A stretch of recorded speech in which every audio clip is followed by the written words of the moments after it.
How's it going, everybody? This is BlueSwim streaming live on youtube.com/@BlueSwimTV.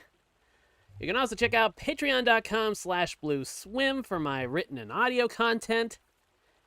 And on social media at blueswim.bsky.social on Bluesky. And let me tell you, we have a hell of a lot to talk about today.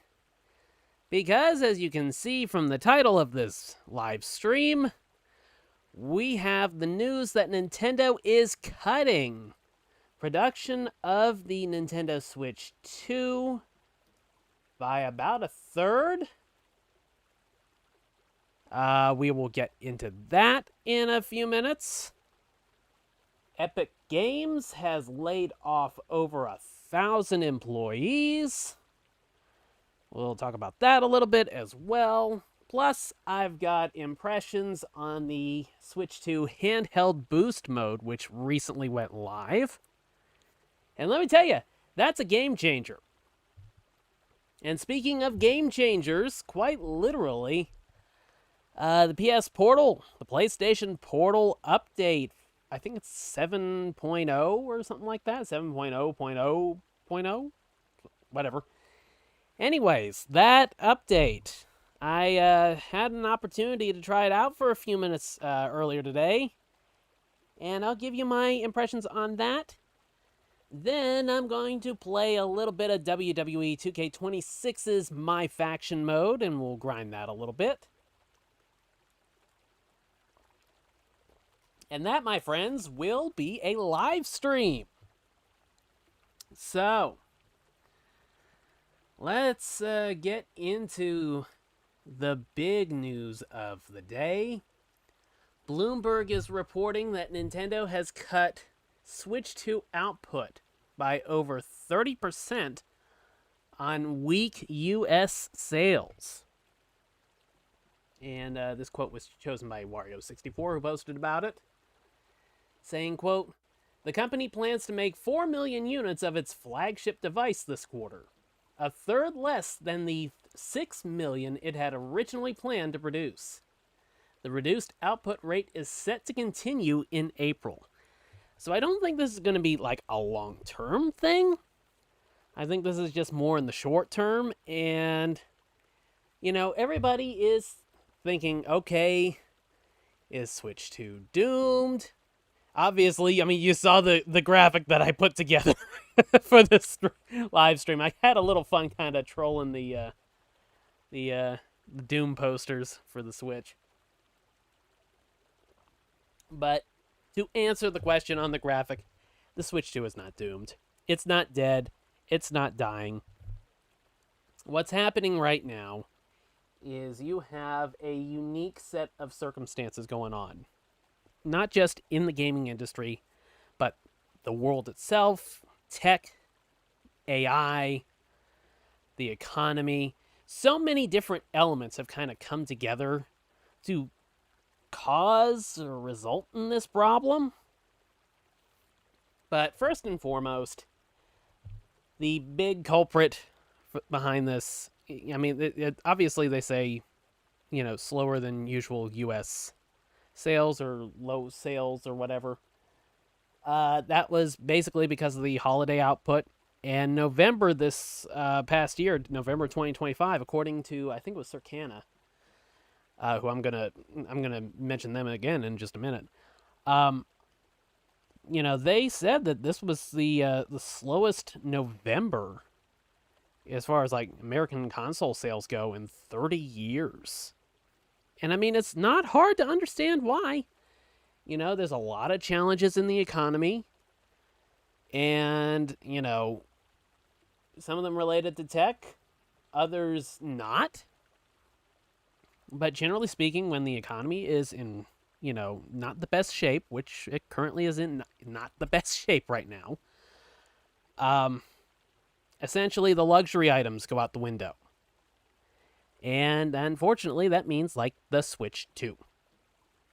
And I mean, that's the obvious culprit right there. And I mean, Switch 2 lost the holiday sales to the PlayStation 5, which dropped the price to, I think it was like $3.99 for the all-digital one, if I'm recalling correctly. And, that's not a great look when, the Switch 2 just came out about 6 months earlier. And a system from 2020 is beating its ass in the holiday sales. And, there's a couple of reasons for that as well. And I think all of this just kind of ties together. But, with the AI boom, it has increased the costs significantly to manufacture a Switch 2. There's been talk that, RAM prices have jumped up like 40-something%, I think, since Nintendo started manufacturing these. That's a problem. And as a result, that's another key, factor in Nintendo cutting production a bit. If things are moving a little bit slower, cutting the production down saves on costs, especially when prices are as high as they are right now. And, the thing is,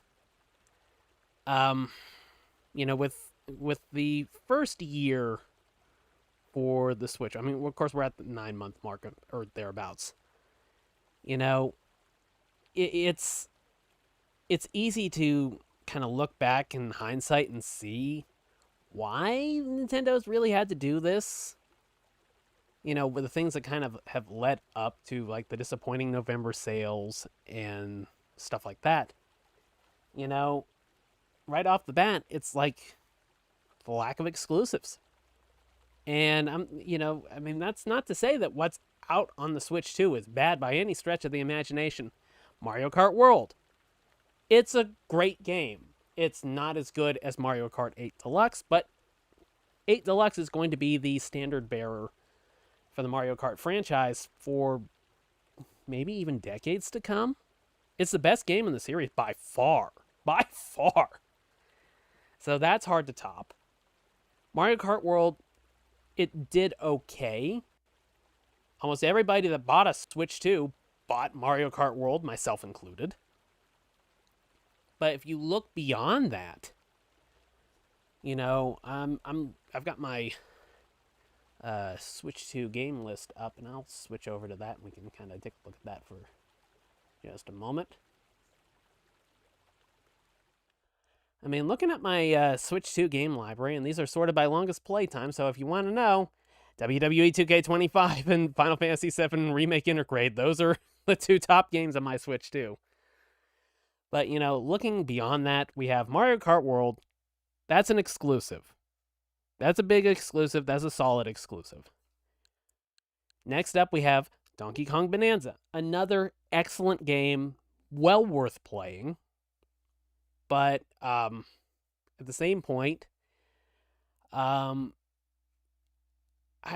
say it's kind of sort of 50-50 with like what's a better influence, a big, 3D platformer from Nintendo like Donkey Kong or just Mario Kart World. Obviously, World sold more, but as far as like influencing people to buy a system, a strong 3D platformer is usually kind of a requirement for a system to really take off. And Bonanza did okay. Maybe not as great as people were expecting.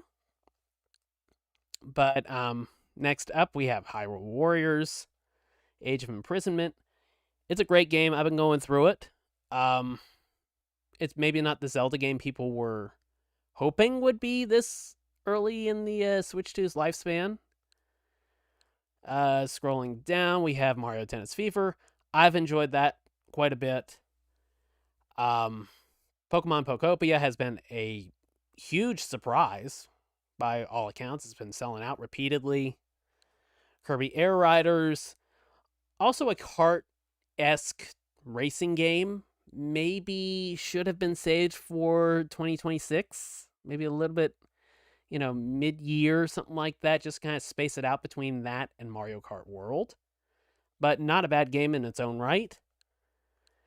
And yeah, then you kind of see the problems here.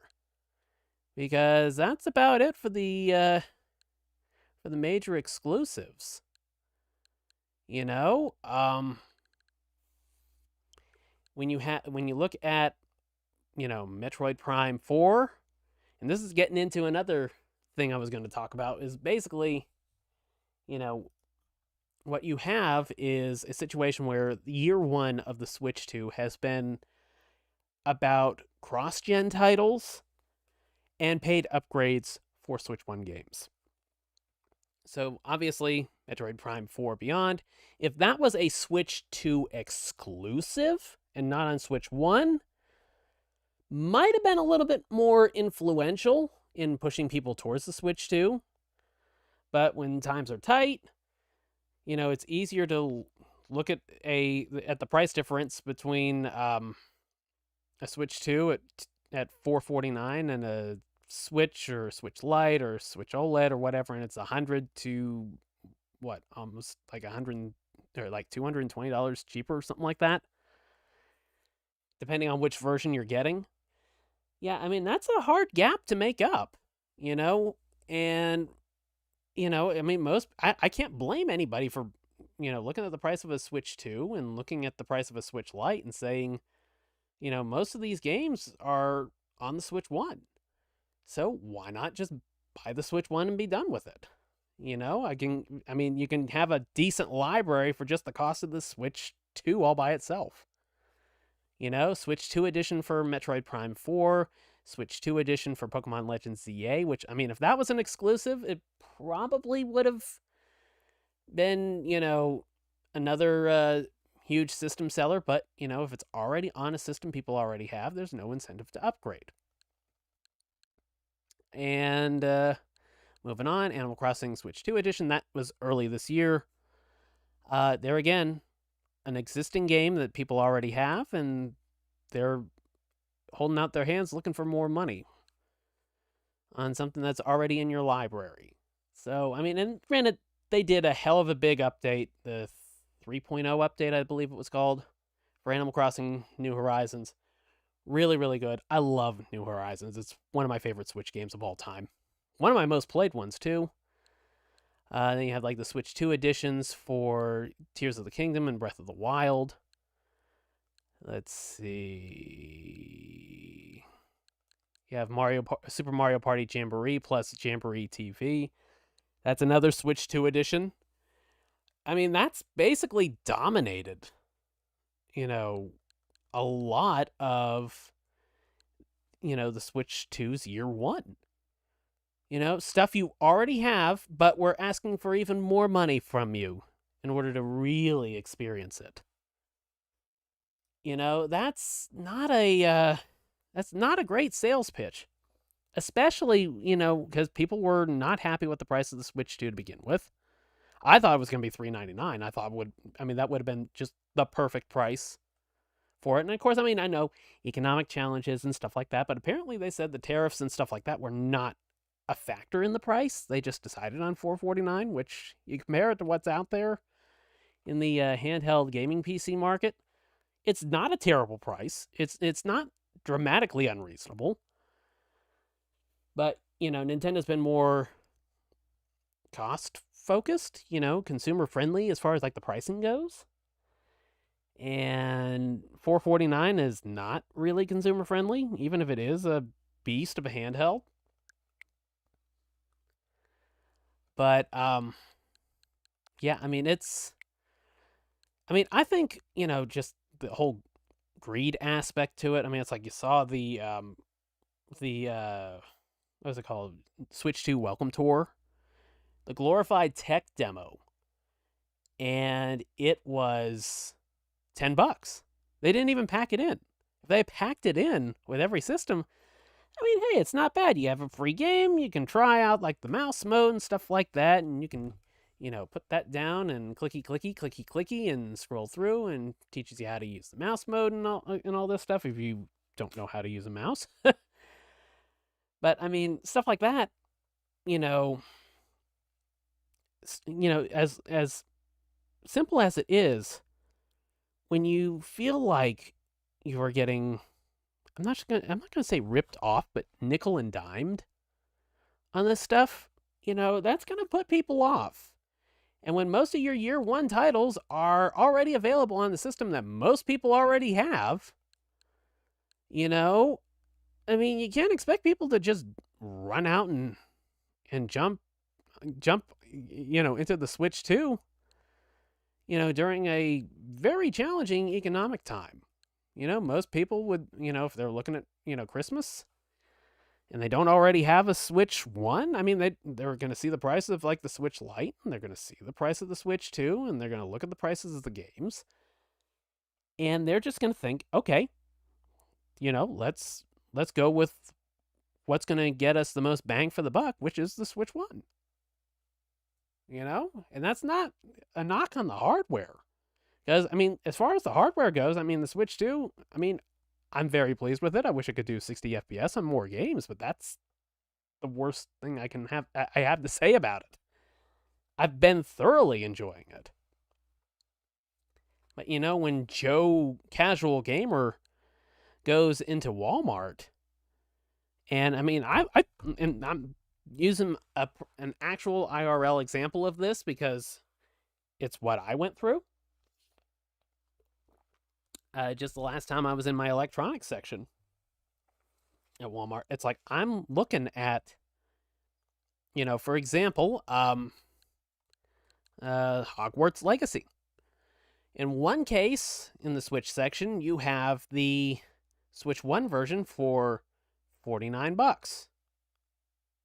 And in the very next case, you have the Switch 2 version at $59. So if you are a casual gamer and you're not as, well informed like most people that would be watching this are, you're going to see the two price differences between those, and you're going to think, okay, so the Switch 2 is just basically paying more for the same game.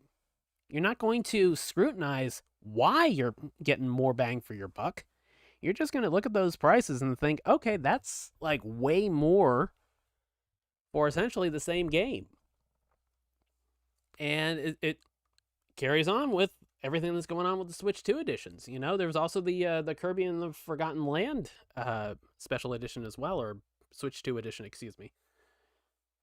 I mean, it's not a great sales pitch when half the games in your, Switch 2 case, or the Switch 2 case at a store that are from Nintendo are games that most people probably already have, except they cost more. They say Switch 2 edition. And, yeah, I mean, most people aren't going to be researching these things. They're just going to see the prices and think, okay, with everything going on in the economy, I'm going with the cheaper option that's pretty much going to get me a similar experience, at least as far as they know. And they're going to go with the Switch 1, and that's it. That's what happened. That's what happened last year. Or they're going to go with the PS5, which, I mean, at this point in the life cycle of the PS5, I mean, it's got a hell of a library.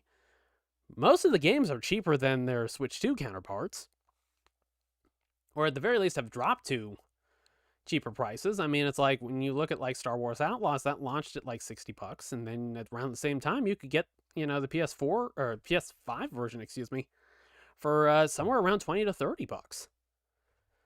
And I mean, and No Man's Sky, that's been out forever. You can get it cheaper than the Switch 2 edition, on PS5. Same with Hogwarts Legacy and Red Dead Redemption, Sparking Zero. I mean, you just go up and down the list. Madden, NBA, EAFC, WWE 2K. I mean, all of this stuff, it's like you can find it cheaper on the PlayStation 5. And that's gonna really push people away.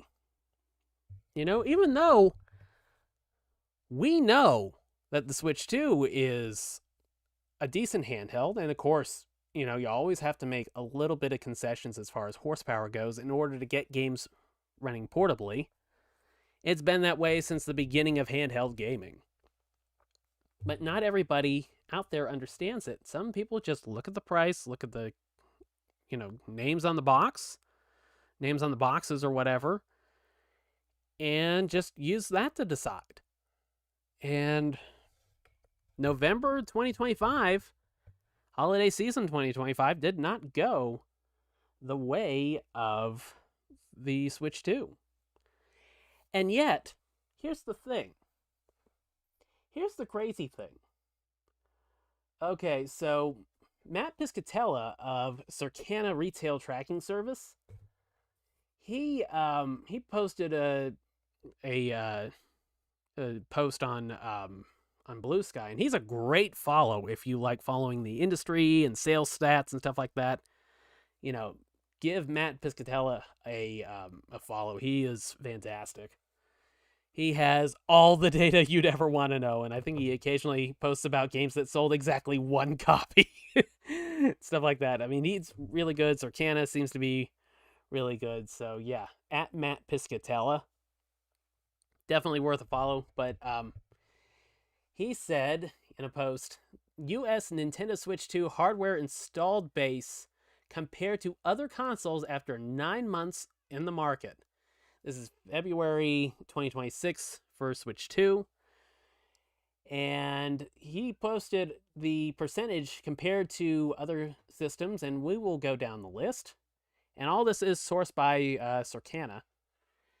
And he said first of all, PS5, the Switch 2 at this point is 29% ahead of where the PS5 was at this point. Plus 30% over the PS4, plus 34% over the Wii, and the Wii was hot cakes back in the day. That sold like crazy. 9 months in versus the PlayStation 2, the Switch 2 is at plus 56% compared to that. Plus 61% over the Xbox One, plus 73% over the Xbox Series consoles. Plus 96% over the 3DS, which, I mean, if you recall correctly, they had to do the Ambassador program because they started out at $250. I bought one at launch. Not a lot of people did. And it just kind of sat there for a bit, and then they kind of dropped the price. I think it was like they dropped it like down to like $180, I want to say. Like dropped it like $70. Then they did the Ambassador program, which gave you like a shit ton of exclusive free eShop games. As kind of like a we fucked up type of thing. But Switch 2 is 120% ahead of the 360 at this point, which of course, Red Ring of Death, that probably didn't help matters. Let's see, plus 139% over the Nintendo GameCube. And last but certainly not least, it is plus 302% over the Wii U. And Matt also reiterated that the Switch 2 remains the second fastest selling hardware in tracked U.S. history, 1995 to current, behind only the Game Boy Advance. Switch 2 is doing fantastic, but the holiday season and everything going on with the economy and everything going on with the prices of, RAM and storage and stuff like that because of the AI boom, it's like all of these things have kind of come together to just make a situation where it's basically just smart business for Nintendo to say, okay, our sales were a little lighter than we were expecting.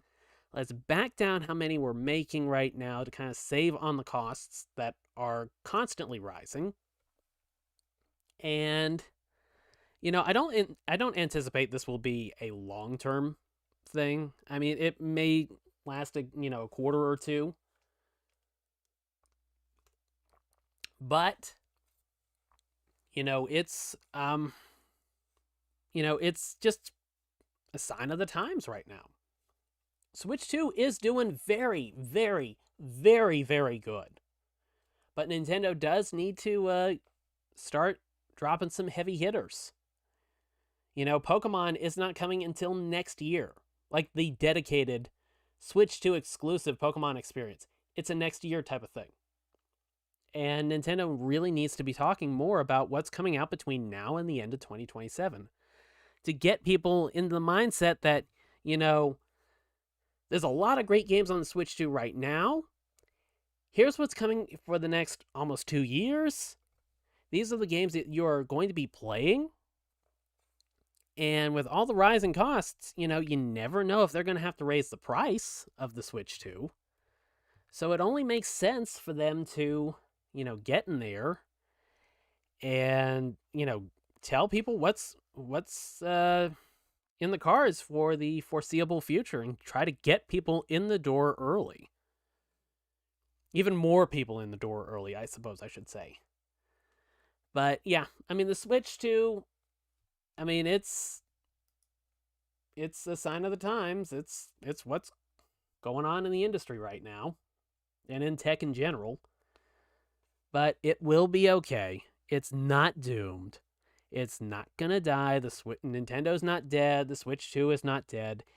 It's doing fine. It just had a rough holiday, and with all the rising costs, this is what Nintendo decided to do to kind of save, potential losses or just having, hardware sitting on the shelves. Supply and demand and all that jazz. Well, moving on. Epic Games has laid off over 1,000 employees.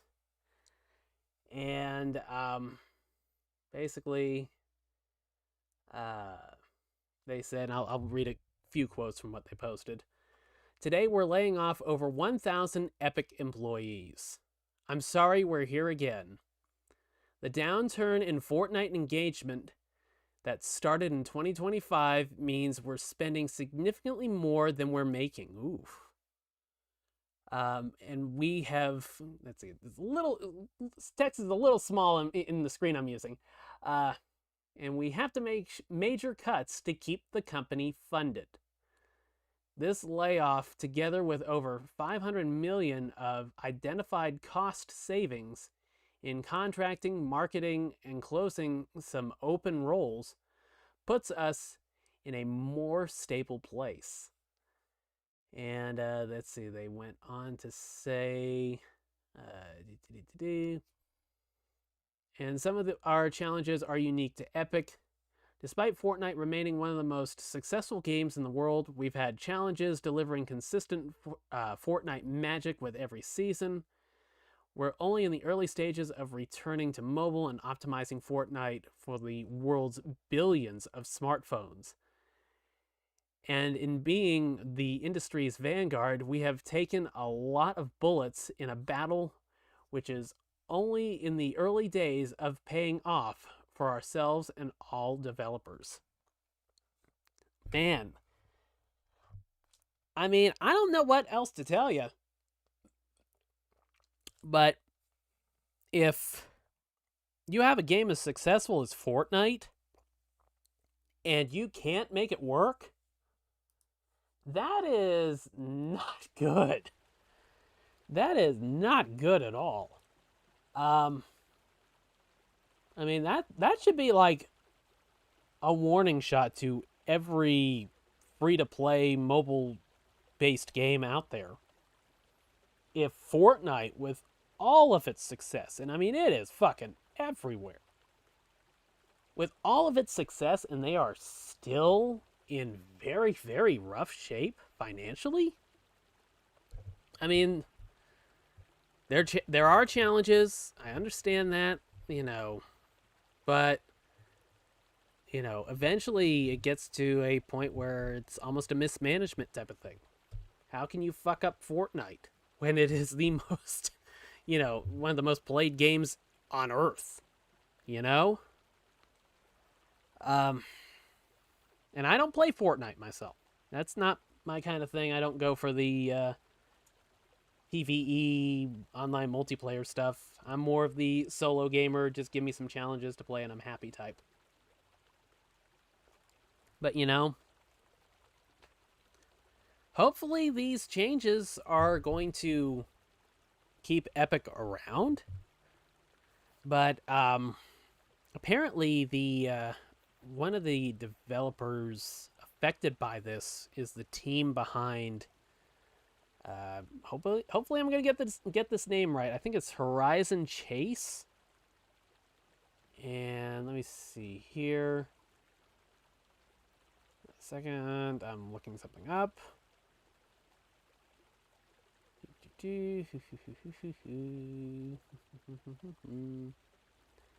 Like Horizon Chase and Horizon Chase Turbo, I believe they are. And essentially, what's going to be happening with these is that the games are going to be getting delisted in June. You'll still be able to download them, but the games themselves are going to be disappearing from virtual store shelves in the very near future. So if you have any interest in those, you might want to jump on them. You know, there's like some DLC out there as well. That if you're thinking about it, you might want to jump on it. So, yeah, that's not great news either. You know? But what is good news is that in a recent Switch 2 update, Nintendo did add something that has been very highly requested since the launch of the Switch 2 and the announcement of the Switch 2, really, which is a handheld boost mode for Switch 1 games. And what this does is essentially it kind of tricks the hardware or sets the hardware into thinking that the system is in docked mode and gives you the performance boost that pretty much all games or most games have in docked mode, but in handheld for the Switch 2. That means increased resolution, better frame rates, better performance, better sharpness, and it is, from what I have played, and I haven't played a ton, but I did do some comparisons with Hatsune Miku, Project Diva Megamix. And, you know, when that performance boost is off, you know, the gameplay looks a little bit blurry. Like the background videos can look especially low res. And then when you switch that thing on, it is a huge upgrade.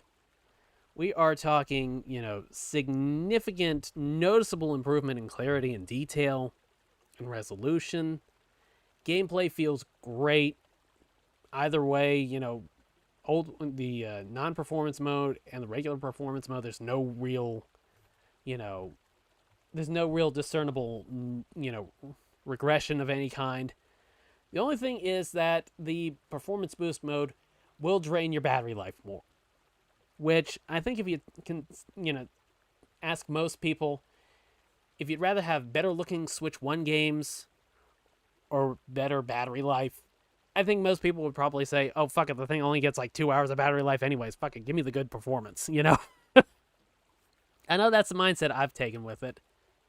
And from what I've played, it seems to be very good. I have some games I want to try with it, like Dead or Alive Extreme 3 Scarlet, and see how that looks. But yeah, that is a fantastic mode. It is something that you actually have to go into the settings of your Switch after updating to like version 22.0 or whatever.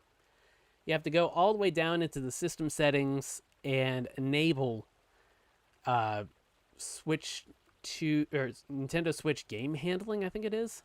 Something like that. You scroll all the way down to system, and then towards the bottom you'll see Nintendo Switch software handling. You load that up and there'll be handheld boost mode. Let me switch that on. Yeah, you'll see this screen right here. Handheld boost mode. It'll be turned off by default, so you need to turn this on. You need to toggle it on. But once you do, it will be a noticeable improvement for most games, and of course it varies from game to game, but by all accounts it seems to be a massive improvement. And speaking of massive improvements in handhelds, earlier today I had the opportunity to sit down for a few minutes and play some Star Wars Battlefront, the PS4 one, using the new, I think it's 7.0.0.0 or whatever firmware update for the PlayStation Portal. And let me tell you, that was about the best experience I've had with the Portal. You know, we're talking about, you know, before you'd have really choppy graphics, you know, garbled, stuff like that, bad latency if you moved an inch. Well, whatever changes they have made since the last time I really used my Portal, and a lot of it's with this current update, it's running way, way better. I mean, you're still going to have a little bit of latency just because it's, you know, gameplay streaming. It's not running natively on the hardware, so it's it's a fact of life. But one of the new settings that they have included is the option to do 1080p high quality mode. And essentially this uses like more data, but it gives you a far more consistent, at least from my experience, resolution and frame rate. And I mean, it felt very, very good. It felt like an experience that was far more what I was expecting out of the PS Portal to begin with. Now, granted, you know, there's still a little bit of input lag. It's going to happen. But, you know, it wasn't distracting. You know, and granted, I was playing a shooter, so, you know, it might be different when playing something like MLB The Show or Pinball FX or something like that. But yeah, I walked away very impressed with what I have seen from the latest PS Portal update. So if you have one of those lying around and haven't used it in a while, consider charging it up and updating and giving it another shot, because, yeah, this was a huge improvement. Very, very pleased with it. Well, I think I pretty much talked about everything I wanted to talk about. And so I have about almost 45 minutes before I need to call it quits. So I think we are going to spend some time with WWE 2K26. We will jump into the MyFaction mode.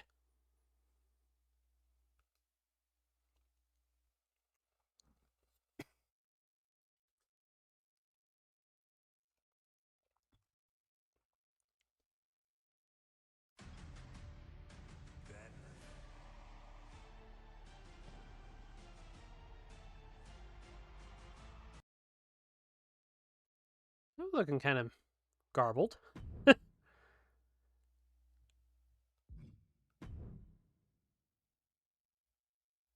Okay.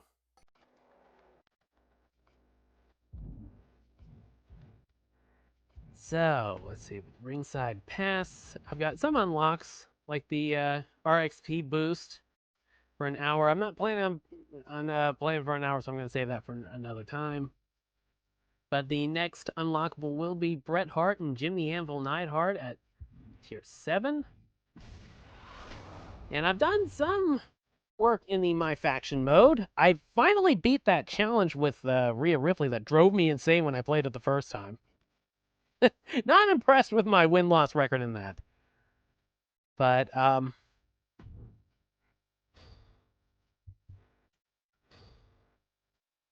let's see. Did I save any packs? Yes, I did. I did save some packs to open. We have a Legend, a Momentum, an Aftershock, and a MyFaction Bronze Plate, so we'll start there.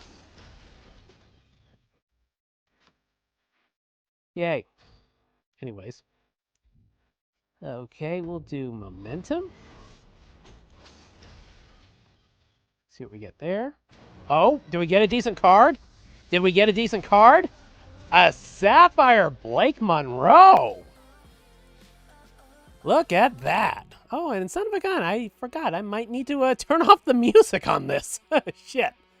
Okay, hold on a second. Let me mute that for a moment or two. Well, I completely forgot that an Oddities Women's Championship. That's nice. I completely forgot to turn the music off, so shit.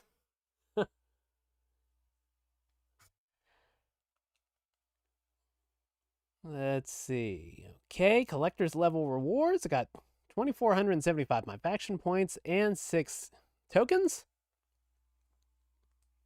Next, we'll do the Legends pack.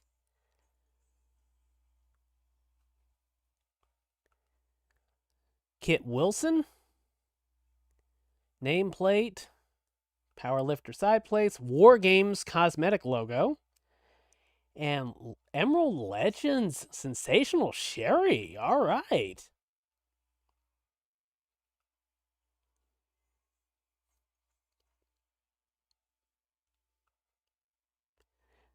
The Red Flame. Okay. I'm assuming one of the My Rise characters. Oh, Silver Larry the dog. R.I.P. Larry.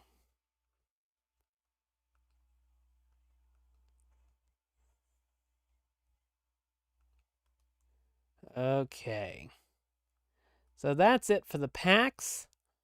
So let me back out of this real quickly. And put on content creator safe mode. Okay, now I can unmute that. There we go. Sorry about that.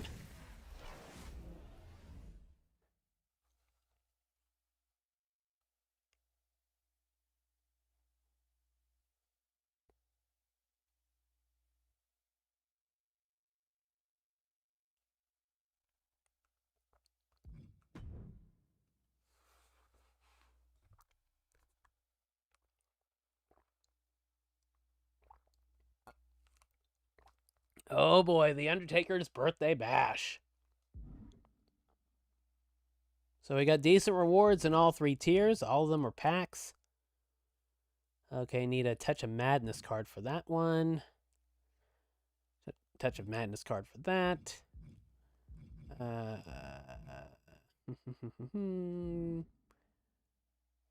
I have just one more item to collect from that. Gunther themed. Okay, a gauntlet elimination match. I think I had some trouble with that one the last time I played. Let's see, I think it needs to be, what, a Silver Striker, was it?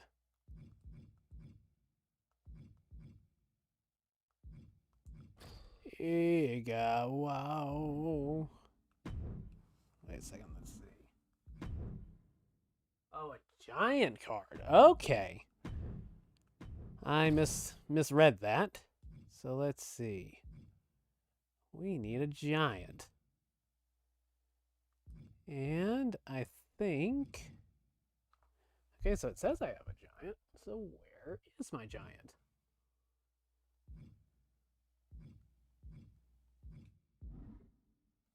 Okay, what's the little logo? Okay, so where the hell is it?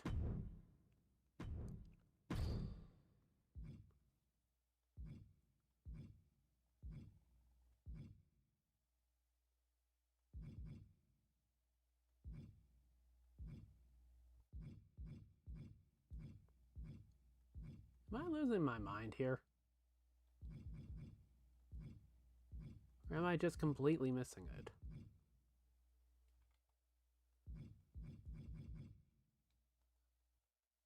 Okay. So what the hell's the deal here?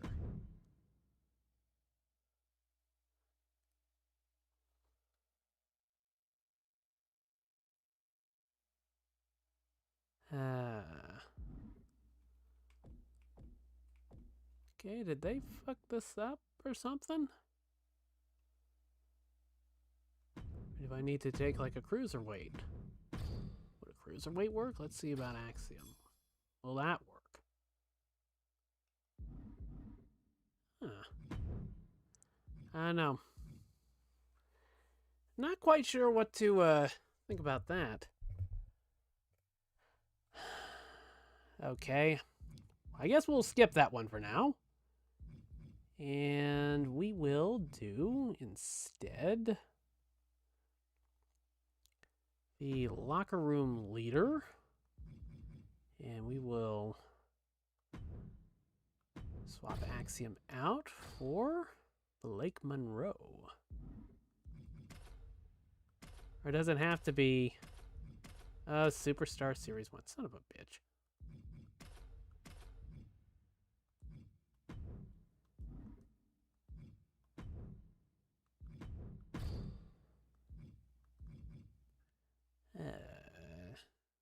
Okay, so I guess it's either Tiffy or Becky. So we are going to go with Tiffy. It's Tiffy time!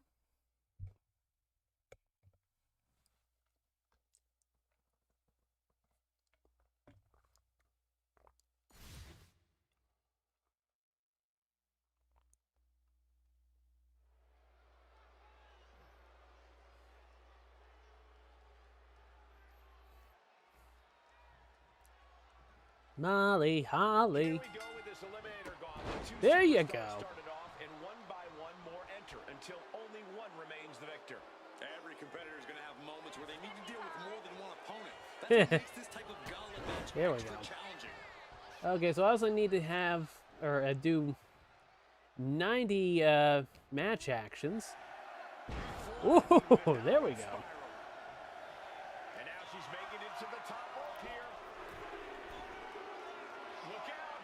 And here comes Eve Torres, about to bring the fight to this gauntlet. Evades the attack. Thunderous clothesline. Oh shit. Brilliant. Right to the back of the knee. There we go. She's able to steer clear of that attack. Dueling reversals. Textbook side Russian leg sweep. These will keep you down. That should do it right there. I don't think anyone expected her to kick out that fast.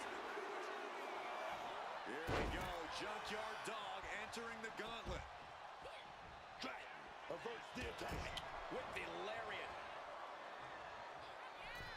Discus clothesline. So much more. Oh crap. JYD with a TKO. JYD's locked in on his opponent. STO. She knows she's better. Now she's just letting her opponent know. Corey, gauntlet matches can be so unpredictable. Is there any Okay, here we go. Prettiest moonsault ever. Or not.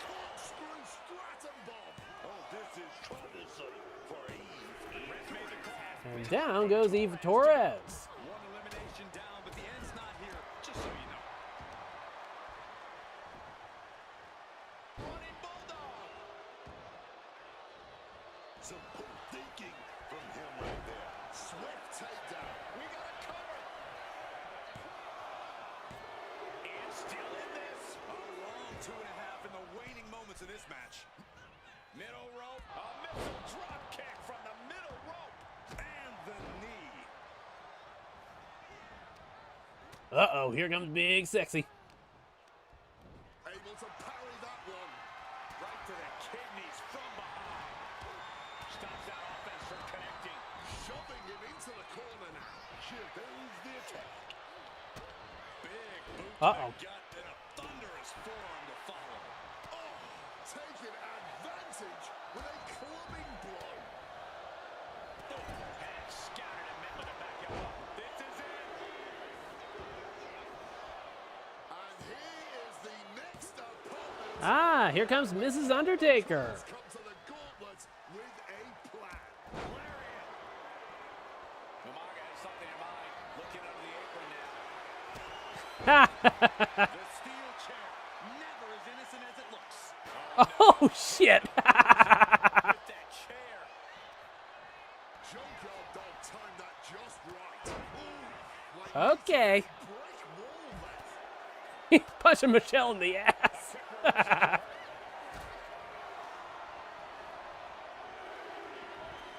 Taker ain't gonna be happy about that one. Vulnerable position here. So who's next? The one and only Rob Van Dam's ready to make some noise. Belly to belly. And now getting some space outside the ring. Smart move by her. Oh, taken down. Brought back into the ring from the floor now. Oh, a big boot. Got out of the way of that one. Dribbling the opponent's head like a basketball. She's got it. Got her shoulders down. Oh, fuck you!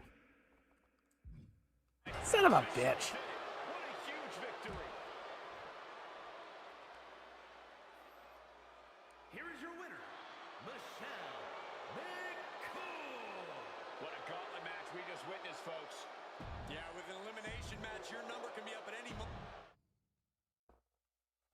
Okay, let's do it again.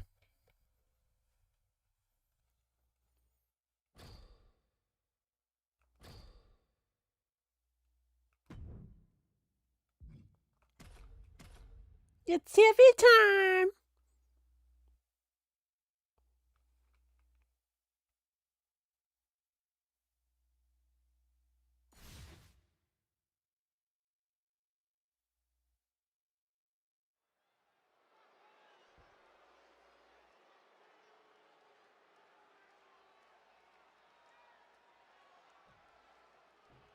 Gauntlet eliminator match, and there will be no rest for the weary as they're already counting down the time until the next participant enters the ring.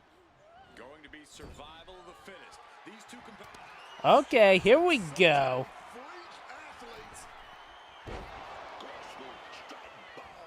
Stratton might take it here. There's two. And it's Got her!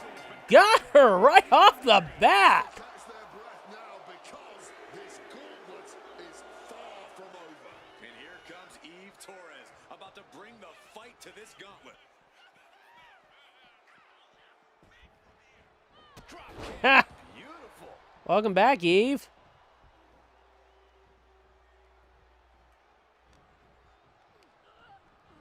Backing her into that corner now. Oh, no. Surprises her.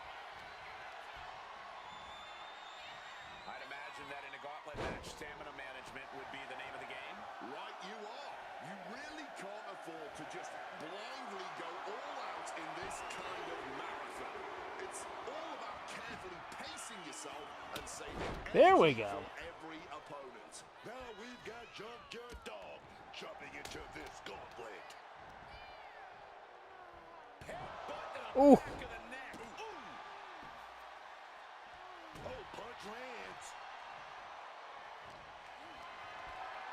Body slam slipped out. Inverted DDT. Clothesline. Oh, Back of the neck. try to get out of the way. I didn't.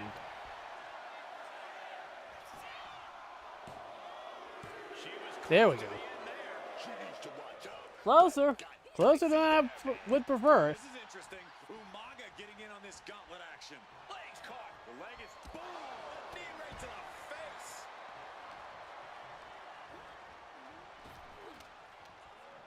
Oh, just both right off the post. Very effective. Focusing on a body part, picking it apart. The arm's as good of a place to focus as any. What an elbow drop. I have the hurricane. Stone cold with a clothesline. Side headlock applied. Oh, this is interesting. Nash getting in on this gauntlet action. He's looking for an implement of destruction under the ring. Oh, and the chair Oh, no. ejected right to their face. Ooh.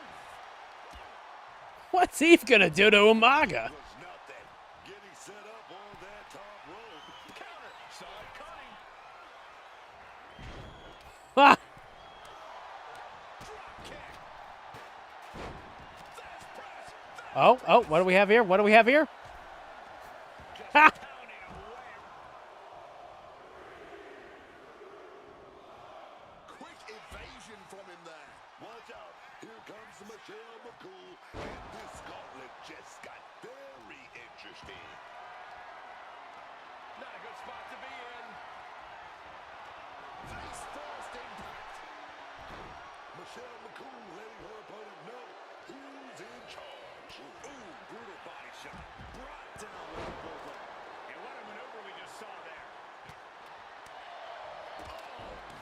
Connects with precision. Oh, it's getting crowded in here. She's looking for something under the ring to even her odds here.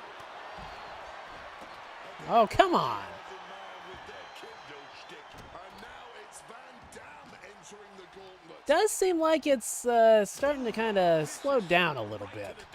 Not like too bad or anything, but it does feel a little bit more sluggish than 2K25 did when you had 8 people in the ring. And we only have 7.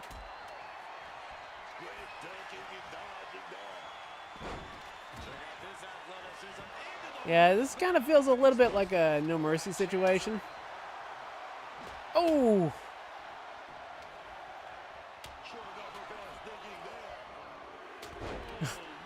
What the hell was that? Next into the gauntlet is Mr. Perfect. Michelle clearly wants a fight here. Yeah, it's slowing down a little bit. Discus clothesline. Decapitating. He better be able to back up all this. Oh, no, I think he's going to counter. I think he's going to counter. To their corner. What are we going to see? Makes it out. Face first to the turnbuckle. There we go.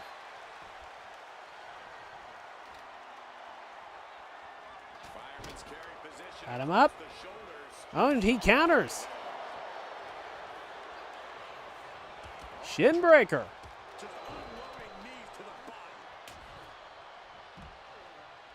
Beautiful. Neck breaker after the shoulders down. And she's able to stop the counter early. What a jaw-dropping show of strength this late into the match. What a counter into the back body drop. Strap taking a peek under the ring now. And here comes Old Faithful. The steel chair is in hand. Inverted DDT. Oh, come on. Saw what was coming. Got out of harm's way. Drop kick. Beautiful. Time to back up. This action is getting a little too close for comfort. Juggalo brutally swinging that steel chair. That can make an opening for her. Boom. And a big boom. What a counter. Set up for a second time. Oh, she gonna hit him with a DDT? How do you recover from that? Okay. Ha! She's taking on all the guys.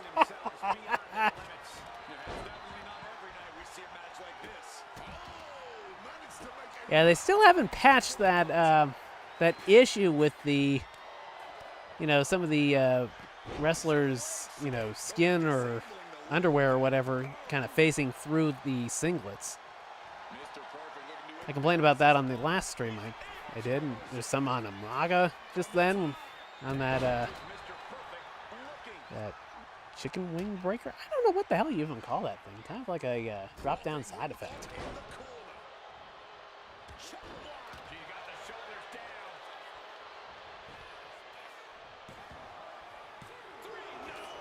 She mustered everything she had to kick out there. Will this be enough? Kick out. Hoisted up. Big power slam. No way Kevin Nash recovers from that.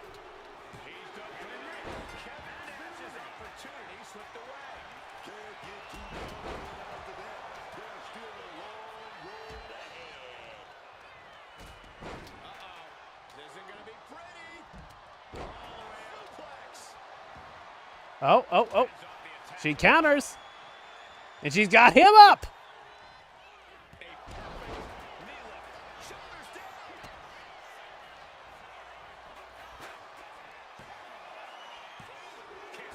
Oh, no.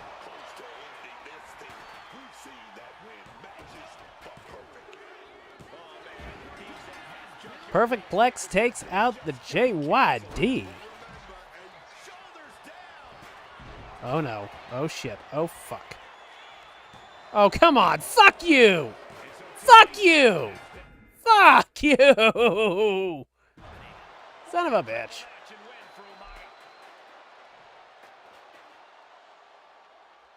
Here is your winner, the Samoan Bulldozer,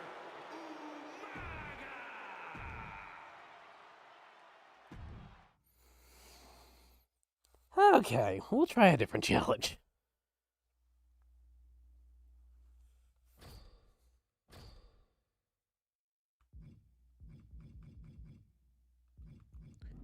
Let's see. Don't have much in the way of packs for that one to unlock. This one we still have some meat on the bones. Let's see if we can take Blake Monroe for a test drive.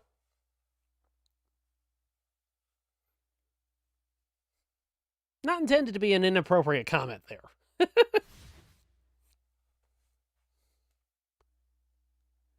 Oh, quick swap. So this is one of the new features for MyFaction where you can instantly swap between characters by holding ZR and pressing the L button. Quick swap matches stirred up a lot of debate in my classroom. Some see it as an abomination to quantum physics. Others are too busy on their phone, not listening to me at all. And there it is, that quick swap getting a teammate into the action. Setting up for something here. Down the hard way. Yeah, I mean, you can definitely feel the improvements in the performance But right now, that is the compared least of to, the problems. oh shit, Laying it in. compared to that last And this one could be moving to that last ringside. gauntlet.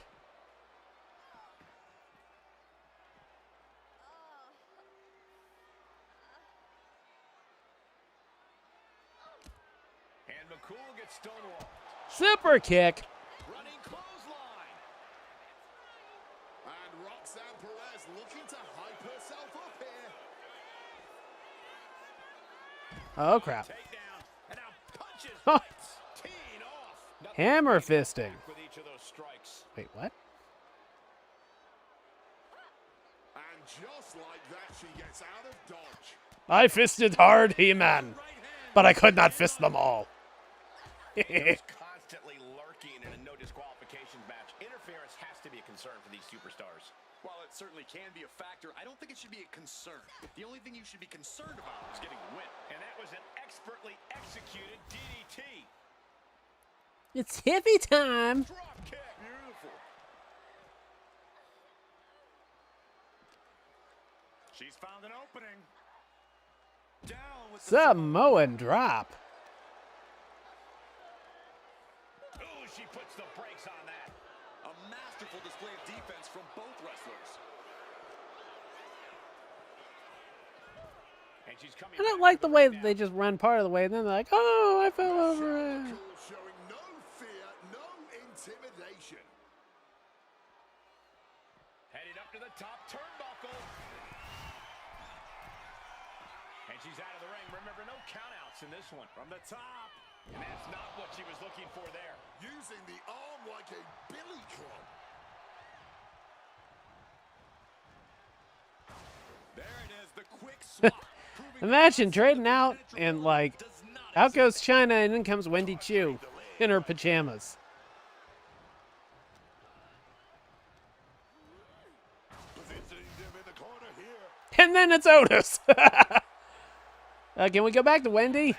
Crucial counter there. Big clothesline.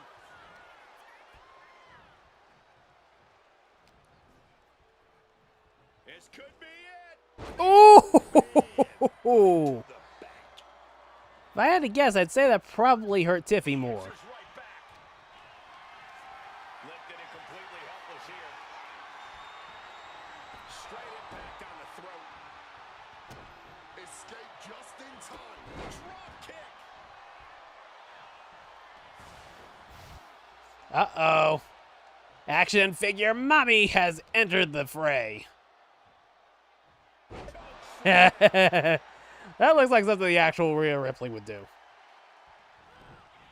He wriggles out of the danger zone there. Each superstar trying to stay a step ahead. What now?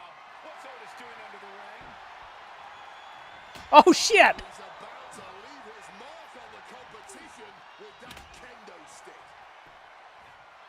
Sheesh, that's gonna leave a mark. Boom!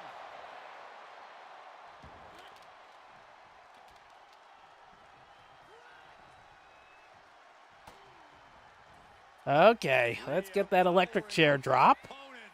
Oh, face buster.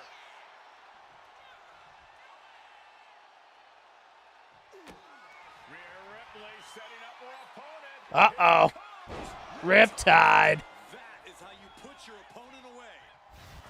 Quick swap here. A way to get a partner into the mix. Whoa! Now this would probably be a women's match, women's dream match, all-timer. Rhea Ripley versus China. Kendo shot. Ripley's in trouble here as China's locking in. Rhea capitalizes there. Whoa, big kick. Rhea. Uh-oh. She could do it. Here we go. Boom. No doubt Ripley just ended this. She's in a predicament here. Choke slam sends them crashing. Oh my gosh. Roundhouse kick.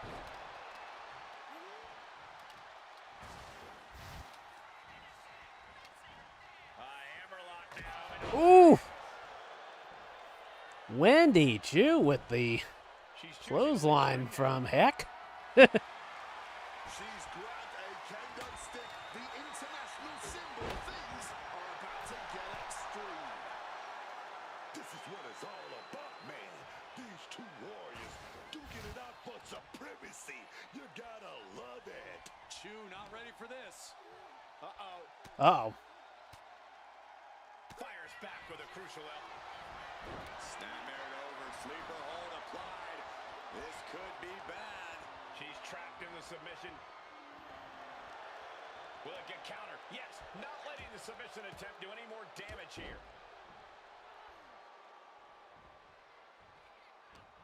What's Blake about to manufacture? Come on. Come on. There we go. TKO. No pinfalls in this match. It is knockouts or nothing. Or submissions. Yeah, sure. Oh! That was a real-life quick swap. That was a stiff shot with a kendo stick. I honestly cannot believe what we are witnessing here. This has been more than we ever expected. Come on, stop. Oh, yeah, you better run. No need to keep on doing this.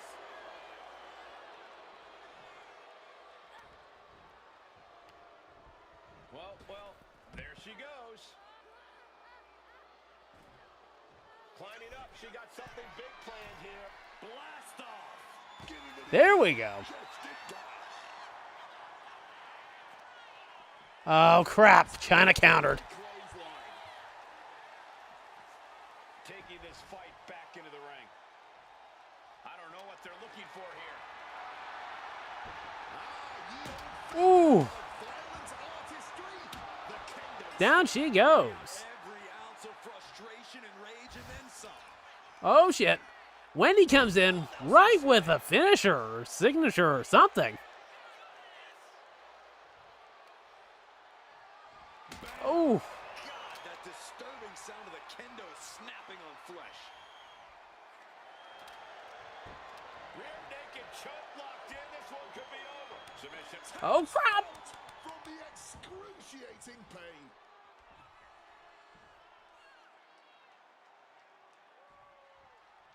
Well, what is going on here? Pounding it down to Punk. Why is she T-posing Over on the ground? and over again. Mounting him and there's punching it. There we go. And a big slap.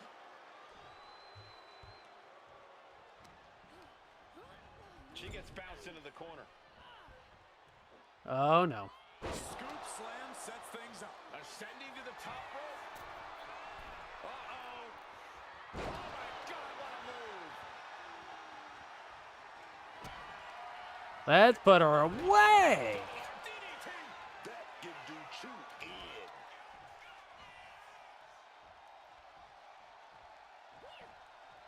Forearm to the face. Oh, nothing fancy about that. Wendy steers clear there. Oh, crap. Right to the side of the face. Taking this to the floor. Now looking for something to waylay her opponent with. She gets going with that kendo stick. This Oh no! real fast. Oh, and down goes Blake. Some serious welts. First one down is the, oh crap. So much disdain with each of these shots. Something about this is starting to feel way more personal. But popped in the mouth. Super kick. This entire match has been a highlight reel moment. What a night for these competitors. Just incredible. There has been no quit from these superstars. Chop block. Brilliant. Right to the back of the knee. She's got her cinched in. Beautiful sweep takedown. Pop her rocks, Roxanne. Roxanne Perez. Pop rocks. Will Perez take advantage?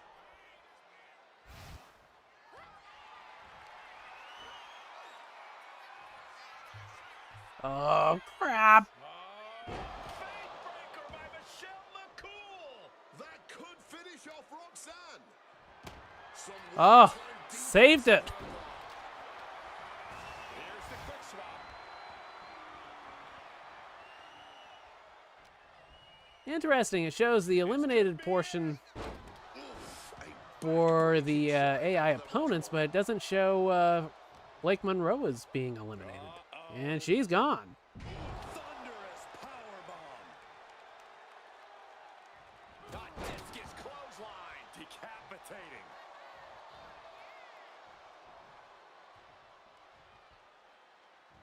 Oh, the splash connecting. Okay, let's swing for the fences. Good night. Taken. And there we go. Win.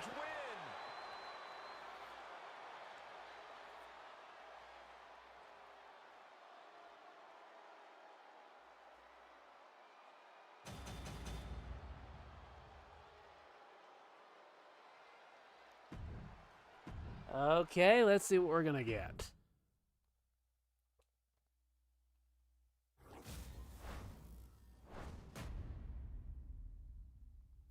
Okay, an Aftershock pack.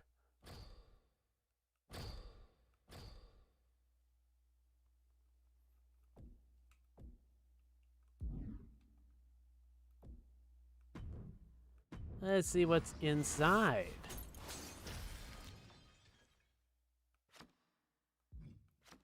Brooks Jensen. Bunch of logos. Oh, Ray Phoenix. That's good. That is good. Okay. Got about 10 more minutes before I need to split. Let's see if I can do... Let's see, I need to get some more experience out of that. Okay, we'll do the last needed challenge for this or the last unlockable item for this challenge. Blake Monroe versus the made-up Adrian Buck. She looks like she's in a bad mood, doesn't she? And he looks cross-eyed. Blake Monroe is ready to get this match going. I've said it before, and I'll say it again. She's beauty, she's grace, and she will punch you in the face. Let's all take a moment to behold the glamour that is Blake Monroe. What is going on with the legs? Because as beautiful as Monroe may be on the outside, she's an absolutely ugly human being on the inside. That's the real Blake Monroe. Side of her we see whenever she competes. And on the opposite side is a superstar who will do whatever it takes to make sure they walk away with the win. You might not like how the superstar does things, but you can't deny that how it's done is effective.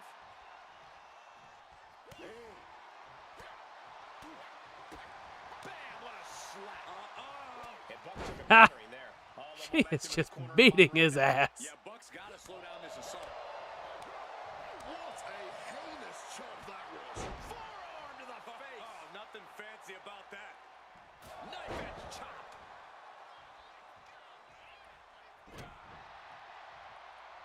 Strikes with the forearm. Oh, come on. He's able to break through with an attack of his own. But will that prove to be the chance he needs in this match? One forearm. Another one. Sling blade. Adrian looking helpless to every attack. Yeah, Monroe isn't giving. Okay. Oh, she just rocked his jaw. Kick to the body. There we go. DDT. Will that be the finishing touch? Going for the pin. Count him out, baby. She picked up a monumental win. Here is your winner, Blake Monroe. a statement victory for Blake Monroe. As always, Cole, you're more polite than I am, so I'll just say what we're all thinking. This was as one-sided as it gets.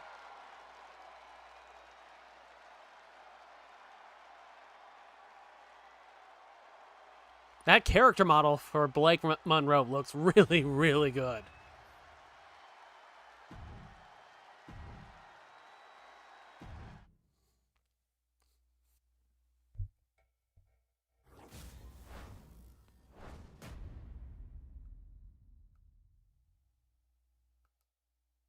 Okay. Almost there. Almost there.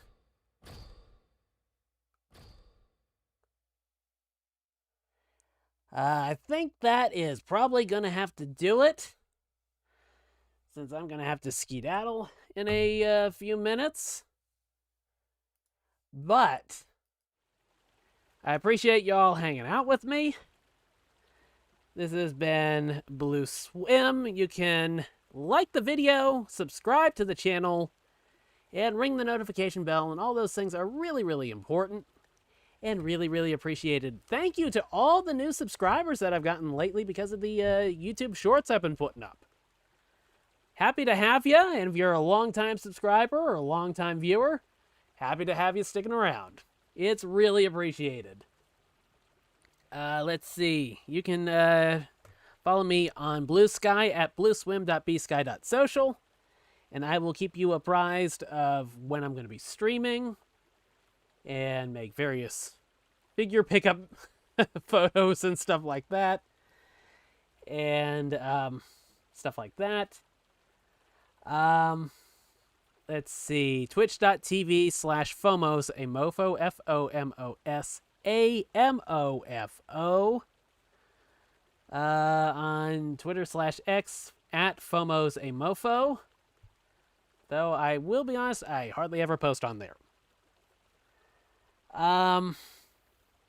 So yeah, more good times with WWE 2K26. I'm going to be doing that again in the not too distant future, I'm sure.